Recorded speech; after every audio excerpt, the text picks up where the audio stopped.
Hey, so like this game is really good and you should totally buy it.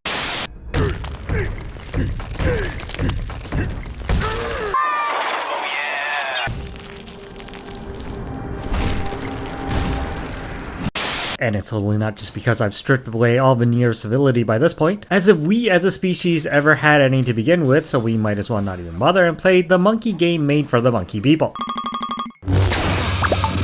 Once again, I don't know what the f is up with the video capture on the Nintendo Switch 2, because the game when played either in handheld mode or on a 12-inch big screen they put outside the cages to amuse your backwards monkey brain, sticks to a pretty steady fluid 60 FPS, outside of specific instances.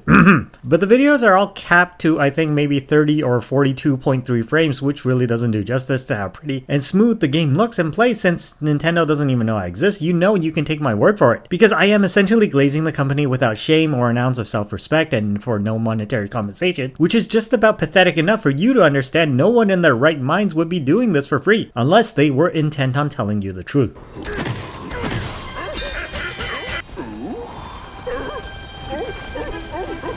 I thought those hats were supposed to be pretty heavy. Which monkey is embezzling from the safety equipment funds? Oh shit.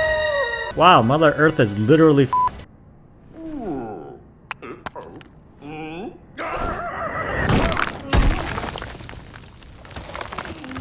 He clipped through the model.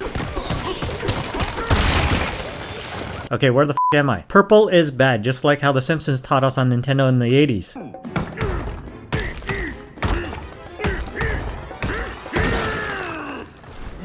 Huh?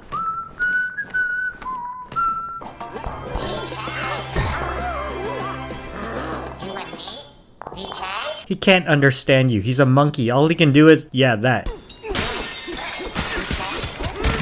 Okay, so the first big point in the game's favor is that it hates puzzles. Like, this is the game where one of the biggest selling points is f the puzzle nerds. Monkey smashes blocks because f you, nobody ever likes doing puzzles in video games, and if I'm carrying literal gods in my pocket, why the f do I still have to find a key to a door? But even when I don't, I should still just be able to do this because monkey's strong and using brain muscles are overrated.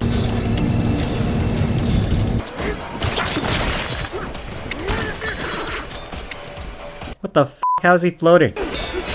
It's also got Dark Souls checkpoints. You really can't escape Souls-likes these days, no matter how hard you try. But what I generally find is Donkey Kong Bananza is exactly the kind of Souls-likes for people who really like, but also have very little patience for Souls-likes. Look how this boss is introduced. Like, I feel he should be dragging his entrails around, and 100 people on YouTube can then make really long-winded videos about his backstory, supposedly hinted at throughout the game, that they just really made the f up in their heads.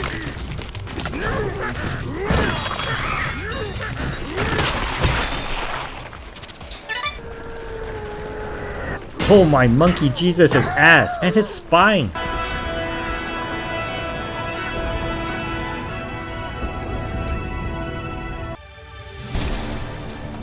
Oh shit, all of that? What is a 007 pre-title sequence? This never happened to the other I think DK just multiverse into the Tears of the Kingdom world. Maybe he can show that pussy Link how to solve puzzles like a real man.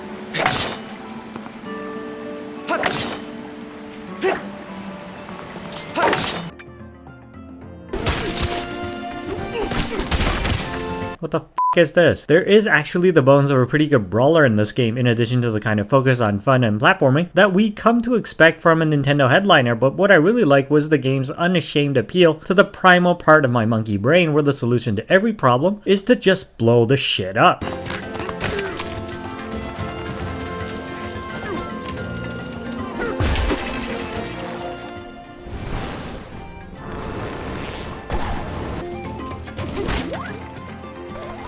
Yeah, it's Dark Souls, but only better because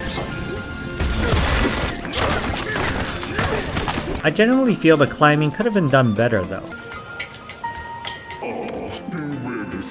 I wash myself with a rag on a stick. Girl was born from a rock. Is this a homage to that other famous monkey born from a rock?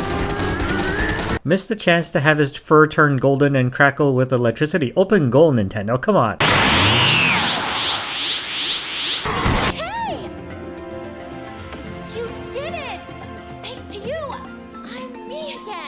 You remember that when I kidnap you 3 sequels from now, kid. Just pressing random buttons. This is just what a monkey does. Oh shit, I'm not saying there's not gonna be fan art of that lady sexy secretary monkey. I'm just gonna say I don't work for Visa or MasterCard and therefore I don't give a fuck. Kink shaming is for losers. I'm going. You take all the colors out and replace it with like 2 shades of brown and you basically have Dark Souls with better monster design and really fun boss fights that are albeit somewhat easier so stupid kids don't throw a fit and their parents demand a refund because this game was supposed to keep them occupied while mommy f***s the DoorDash guy again.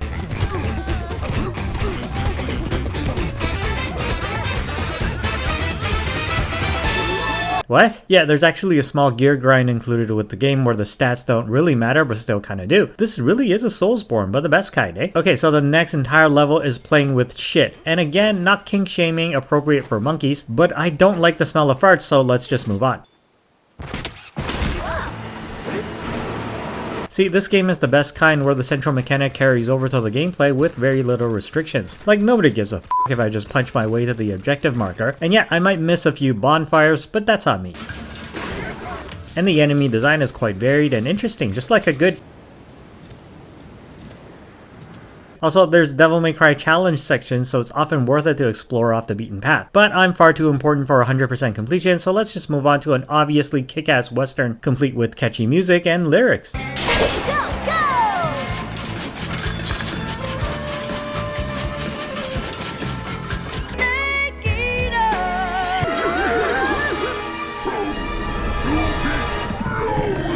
All it's really missing is a really slow dodge roll or maybe a button for a Sekiro counter. Nobody's stronger than you, DK. Oh, f*** you.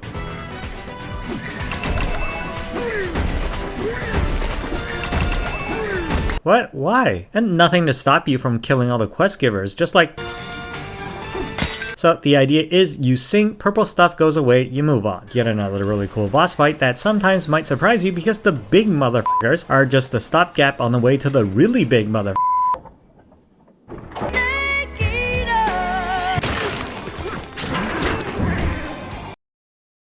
That was close. The next game that closes the door in my face and tells me I can't just headbutt my way through it is going straight into the refund pile. So by this point I'm about 5 levels deep and having an absolute ball being reduced to my baser instincts. But I did check and that's only about 30% of the game while making a beeline to the planet's core. So if you take into consideration of the fact that monkeys can be easily distracted by shiny stuff, and well, bananas, which is actually the entire plot of this game, you'll definitely get your money's worth even as we continue to explore more diverse biomes and fight interesting bosses. And I just want you to know that if Elden Ring actually told me where to go and also let me punch through the terrain to get to where I need to be, I might have actually finished that f***ing game by now, eh?